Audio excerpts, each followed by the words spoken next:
How about the Kosuke Fukudome move? Was that a surprise? And how does Shin-Soo Choo factor into this? Meaning the fact that they're countrymen. Was that a factor at all? You know, that's an interesting point because I think it did have something to do with it, only because, Shin-Soo Choo's had such a difficult season, and a lot of it had to do with the DUI that he got in Cleveland back in the early part of the season.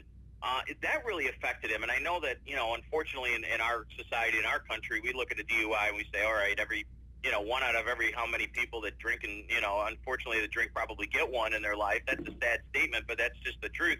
We really fluff it off. It's not that big of a deal to us. But for a Korean in his country, it's a big deal. I mean, it really did affect him. He told the media that late into the, after it happened, a while after it happened, not right away, but he told the media that he was disgraced, and it was a big deal, and it's something that his country really took seriously.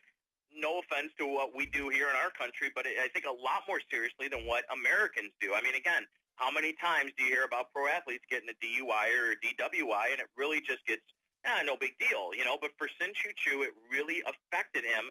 It affected him at the plate mentally. It affected him in the field. And then, of course, he was finally starting to come out of it, and then he got hurt going into that San Francisco series about a month ago. So it's been difficult. Now, as far as Fukudome is concerned, the Indians gave up really nothing for him. There were two upper A-level players that, unless you really follow the minor leagues, you've never heard of, and they gave up cash.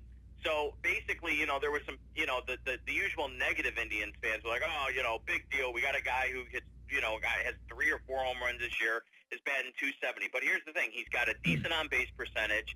He can play the outfield, which is a position the Indians sorely need right now. And, and he's not a bad guy. He's not a bad locker room guy. I mean, I know he's not, he can't speak much English. He's got a translator. But, the teammates, the guys around him so far have said he's been a pretty good guy to deal with. So I think it's a good move for the Indians. It really doesn't do him any harm. It got rid of Travis Buck off the roster because he was doing absolutely nothing. It was either between him or Austin Kearns, another guy who's done absolutely nothing. And, it basically gave the Indians another guy that can get on base at least. All right, Matt, let's finish up with Orlando Cabrera, a guy in Boston we know a lot about. It was 7 years ago now, but still he came in here, added some stability to a team that needed it at shortstop when the Red Sox traded Nomar, was clutch. While he didn't have great range, there weren't a lot of plays he didn't get to. I was talking to Richard Dyer, and he doesn't like the move because Cabrera's 36 now, thinks that Sabian's going the safe route. Yet, I guess my question to you is, how much does Cabrera have left, and would you be surprised if he lights a little fire and does what he did for the Giants 7 years ago, what he did for the Red Sox now? Well, it's hard to say. Orlando came in here and as a late, off-season acquisition, basically through the free agent market. And to be honest with you, it ended up being a great move for the Indians early on. He was a great guy in the locker room. He added stability. He and Asdrubal Cabrera early on in the season were on fire, both guys. Asdrubal, of course, is an all-star, and he's played as well, if not better, than he was early in the year. But Orlando really went into a funk. I mean, offensively, he was in the 330s early in the season, just like a lot of guys are. But when he went into a funk, he really went into a funk. I believe he's only in the 240s now.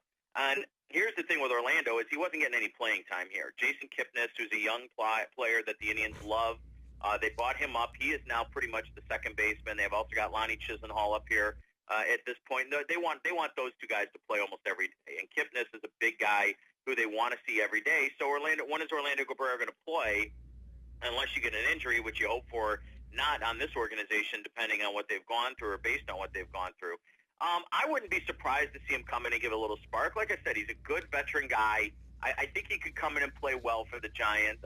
Can he come in and be a 300 hitter? I don't think so. I mean, at least based on what we saw here over the last 60 days, which is a guy who really showed his age a little bit. You know what I mean? Yep. And that's a shame because he is such a good guy. But, it is the safe move. The Indians get a prospect outfielder out of it. And a guy who, like I said, they get rid of a guy who just isn't going to play. And there was some rumblings that he wasn't exactly happy when the team called up Jason Kipnis. So it's probably best just to part ways. He added a lot to this organization early in the year, but really right now, it's a nothing move for the Indians to send him to San Francisco, and it might help the Giants, but if you're counting on Orlando Cabrera to be the missing piece, you're probably not booking a winner. Let's put it that way.